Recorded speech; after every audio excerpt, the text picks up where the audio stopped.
जरा सोचो कि आप जिस कंपनी में काम कर रहे हो वहाँ के सभी लोग धीरे धीरे करके ज़ॉम्बी बन जाएं। आखिर वो लोग ज़ॉम्बी में कैसे बदले, इसको जानने के लिए हमारी कहानी में बने रहिएगा। कहानी की शुरुआत होती है और हमें एमोटेक नाम की एक कंपनी को दिखाया जाता है जो कि आम आदमियों के लिए वेपन्स और रोबोट बनाने का काम करती थी। फिर हमें डेज नाम के एक आदमी को दिखाया जाता है जो कि एमोटेक में अकाउंटिंग विभाग में एम्प्लॉय था। वह रोज के जैसे ही आज भी जॉब पर आने के लिए लेट हो गया था, इसलिए वह सबसे बचते बचते अपने डेस्क पर पहुंच जाता है। लेकिन उसको लेट आते हुए उसके बॉस ने देख लिया था, इसलिए वो अपने केबिन में जाकर डेस्क को अपने केबिन में बुलाता है। वहाँ पर हम एडम को देखते हैं। वह उसको कहता है कि तुम आज भी लेट थे, लेकिन तुम अपने काम में अच्छे हो इसलिए अभी तक यहाँ तक बचे हुए हो। फिर वो उसको एक रिपोर्ट के बारे में पूछता है, लेकिन डेस्क ने वो रिपोर्ट अभी तक नहीं बनाई हुई थी, इसलिए एडम डेस्क को कल रात तक का समय देता है और उसे रिपोर्ट तैयार करने के लिए कहता है। फिर डेस्क वहाँ से अपने डेस्क पर चला जाता है और हम वहाँ पर उसके दोस्तों को देखते हैं, जिसमें से एक का नाम लेंटवर्थ और दूसरे का नाम मुराद था। लेंटवर्थ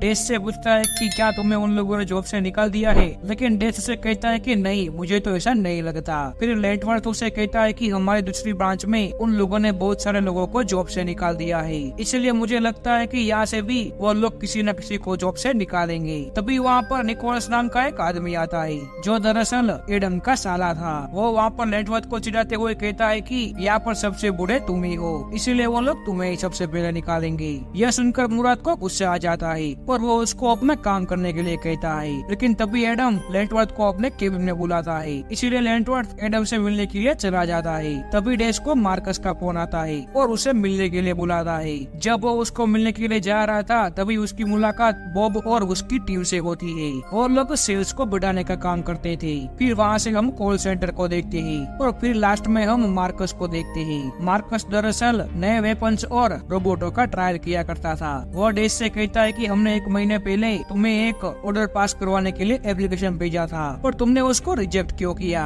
तभी डेस्क उसको कहता है कि मुझे ऐसा करने के लिए एडम ने कहा था, लेकिन मार्कस उसे कहता है कि हमें उस चीज की बहुत जरूरत है, इसीलिए तुम उसको किसी भी तरह पास करो। तभी मार्कस देखता है कि उसका जूनियर उसको बुला रहा है, इसलिए वो वहाँ से चला जाता है। लेकिन डेस्क को उसमें कुछ अजीब लगता है, इसलिए वो चुपके से उनकी बात सुनने की कोशिश करता है, लेकिन मार्कस उसको देख लेता है और दरवाजा बंद कर देता है। फिर हमें पता चलता है कि एडम ने लेंटवर्थ को जॉब से निकाल दिया है और उसका इस कंपनी में आखिरी दिन था। फिर शाम को कंपनी की एक मीटिंग थी। वहाँ पर हमें सैम नाम की लड़की को दिखाया जाता है जिसको डेस्क पसंद करता था, लेकिन उसको वह बात बता नहीं पाया था। सैम डेस्क को कल मिलने के लिए बुलाती है क्योंकि वह रोज ऑफिस पर लेट आता था और उसको याद रहे इसके लिए उसको एक घड़ी भी देती है। फिर वो लोग मीटिंग में बैठे हुए थे। वहाँ पर वो लोग एमोटेक कंपनी के नए सीईओ को अनाउंस करने वाले थे, लेकिन डेस्क को इन सब में कोई इंटरेस्ट नहीं था, इसलिए वो वहाँ से खड़ा होकर बाहर आ जाता है। बाहर आकर वो देखता है कि कुछ लोग मीटिंग रूम में बैठे हुए सभी लोगों को कुछ ड्रिंक सर्व कर रहे थे,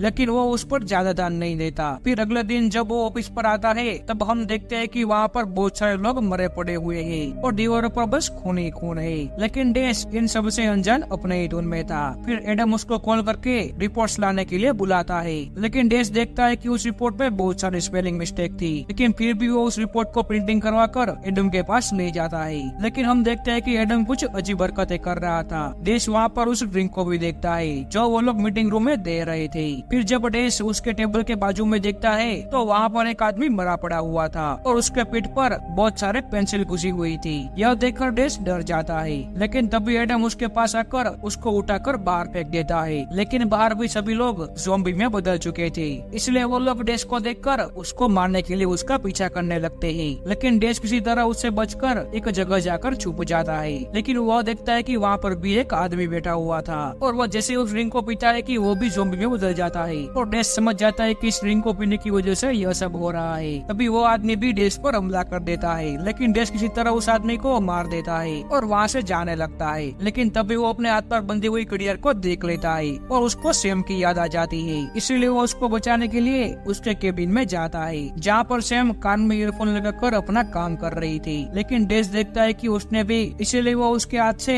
उस ड्रिंक को छीनने की कोशिश करता है, लेकिन इसी चक्कर में वो ड्रिंक गिर जाता है। यह देखकर सैम गुस्सा होने लगती है क्योंकि वो भी अब धीरे धीरे ज़ॉम्बी बनने लगी थी और वो डेस्क पर हमला करने लगती है। लेकिन डेस्क एक किताब की मदद से उसको बेहोश कर देता है और उसके होश में आने से पहले ही उसको एक व्हील चेयर पर बांध देता है और उसको नीचे ले जाने लगता है। लेकिन तभी वो एडम को आते हुए देख लेता है, इसीलिए वो उसको एक कमरे में ले जाता है। लेकिन वहाँ पर मुराद भी छुप कर बैठा हुआ था।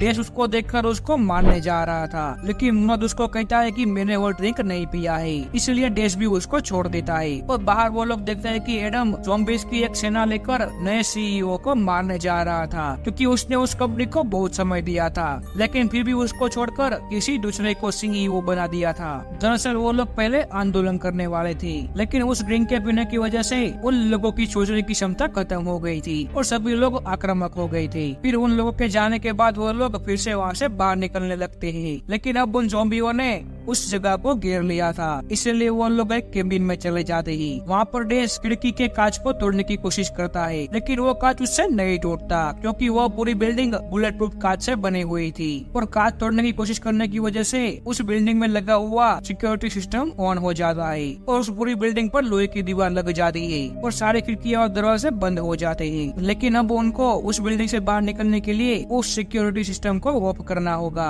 और उसको ऑफ करने की परमिशन सिर्फ सीईओ दे सकता था और वो उस वक्त बिल्डिंग के टॉप फ्लोर पर था। लेकिन वहाँ तक पहुँचना इतना आसान भी नहीं था, क्योंकि बहुत सारे ज़ॉम्बी उनका इंतजार कर रहे हो गए। लेकिन फिर भी वो हिम्मत करके वहाँ से ऊपर की तरफ जाने लगते हैं और तभी वहाँ पर वो लोग लेंटवर्थ को देखते हैं, जो अपनी पेंशन लेने के लिए आया हुआ था और इन सब बातों से अनजान था। वो लोग उसको वहाँ से दूर जाने के लिए कह रहे थे, लेकिन वो उनकी बात नहीं समझ पाता और वह सब ज़ॉम्बी उसको मारने के लिए उसकी तरफ बढ़ने लगते हैं। लेकिन सैम और डैश किसी तरह उन ज़ॉम्बियों का ध्यान भटका देते हैं और लेंटवर्थ को बचा लेते हैं और फिर वो लोग ऊपर की तरफ जाने लगते हैं। लेकिन वहाँ पर उनका सामना और भी ज़ॉम्बियों से होने वाला था, इसीलिए वो लोग एक रूम में जाकर वहाँ से कुछ हथियार उठा लाते हैं और उस फ्लोर पर जितने भी ज़ॉम्बी थे उन सबको मारकर वहाँ से आगे बढ़ जाते हैं। लेकिन अब सैम की हालत भी बहुत खराब होने लगी थी। लेकिन अब वो लोग सीईओ के ऑफिस तक पहुँच चुके थे और नए सीईओ को और दरवाजा खोलने के लिए कहते हैं। ऑफिस के अंदर हम नए सीईओ फ्रैंकलिन को देखते हैं। फ्रैंकलिन उनको देखकर उनको अंदर आने से मना कर देता है और वहाँ से जाने के लिए कहता है। लेकिन तभी एक एम्प्लॉय उसकी ऑफिस से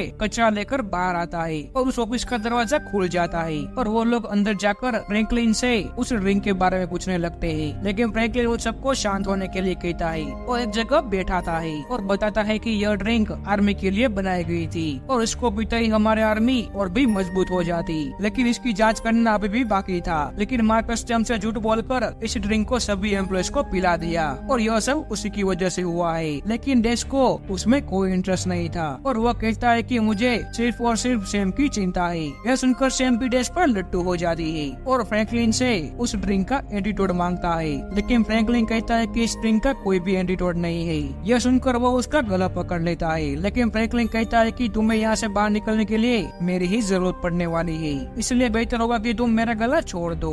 दरअसल उस बिल्डिंग का सिक्योरिटी सिस्टम ऑफ करने के लिए उसके थंब का फिंगरप्रिंट चाहिए था, इसलिए वो भी उसको छोड़ देता है और वह कहता है कि शायद मार्कस के जूनियर के पास इस इन्फेक्शन का सॉल्यूशन होगा, लेकिन वहाँ पर जाने के लिए तुम्हें बहुत सारे ज़ॉम्बीज का सामना करना पड़ेगा। वो लोग वहाँ से निकल पाते उससे पहले ही वहाँ पर एडम उन ज़ॉम्बियों के साथ पहुँच जाता है और उस ऑफिस की दीवार को तोड़ने लगता है। वाह भाई क्या आदमी है, दरवाजा लोहे का बनाया और दीवार सिर्फ लकड़ी की बनाई है। यह देखकर डैश उनको रोकने के लिए उस दीवार को ब्लॉक करने लगता है और फ्रैंकलिन एक बंदूक निकाल लेता है और उन पर शूट करने लगता है। लेकिन एडम वहाँ पर आकर उसके हाथ को ही काट देता है और उसकी बंदूक की मदद से उसको ही मार देता है और उसका कटा हुआ हाथ ले जाता है और बाकी के ज़ॉम्बी को डैश और उन सभी को मारने के लिए छोड़ जाता है। लेकिन डैश बड़ी चालाकी से एक ही गोली चलाकर उन सभी को मार देता है। लेकिन तभी सैम बेहोश हो जाती है और अब उसके पूरे शरीर में वो इन्फेक्शन फैलने लगा था, इसलिए वो लोग जल्दी से उसको मार्कस के जूनियर के पास ले जाते हैं।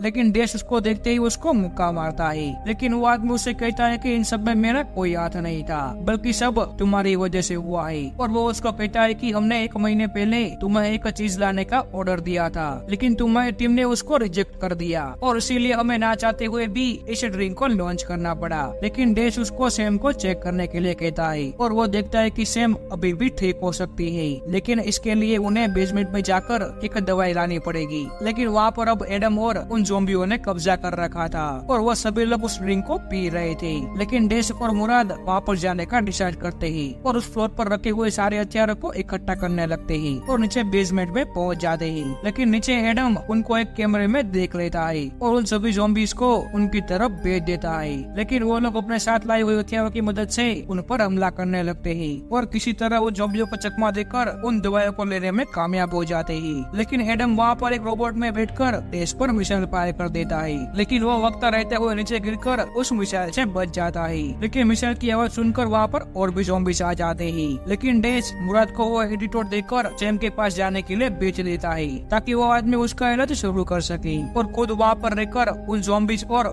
एडम का मुकाबला करने लगता है। लेकिन एडम जब डेस को मारने वाला था तभी वहाँ पर सैम आकर उस पर एक रॉकेट लॉन्चर चला देती है जिससे डेस बच जाता है। लेकिन अब वो लोग एडम को मारने के लिए वहाँ पर C4 लगा देते हैं और एक जगह जाकर छुप जाते हैं। और जैसे ही एडम उसके निशाने पर आ जाता है तभी डेस C4 का ट्रिगर लेकर उसको दबा देता है। लेकिन वहाँ पर C4 ब्लास्ट नहीं होता क्योंकि उन लोगों ने C4 में डेटोनेटर नहीं लगाया था। लेकिन तभी डेस को याद आता है कि वो लोग लैंड माइन भी लेकर आए हुए थे, इसलिए उनमें से एक लैंड माइन निकाल कर उस रोबोट की तरफ फेंकता है और जैसे उस रोबोट का पैर उस पर आता है कि वहाँ पर एक बड़ा ब्लास्ट होता है और एडम वहाँ पर मारा जाता है। लेकिन वो लोग किसी तरह बचकर उस बिल्डिंग से बाहर आ जाते हैं और अब सैम को भी डेस से प्यार हो जाता है और इसी के साथ हमारी ये कहानी खत्म हो जाती है। अगर आपके साथ ऐसा हुआ होता तो आप क्या करते? कमेंट करके जरूर बताना और कहानी पसंद आई हो तो चैनल को सब्सक्राइब कर लेना। मिलते हैं अगली वीडियो में।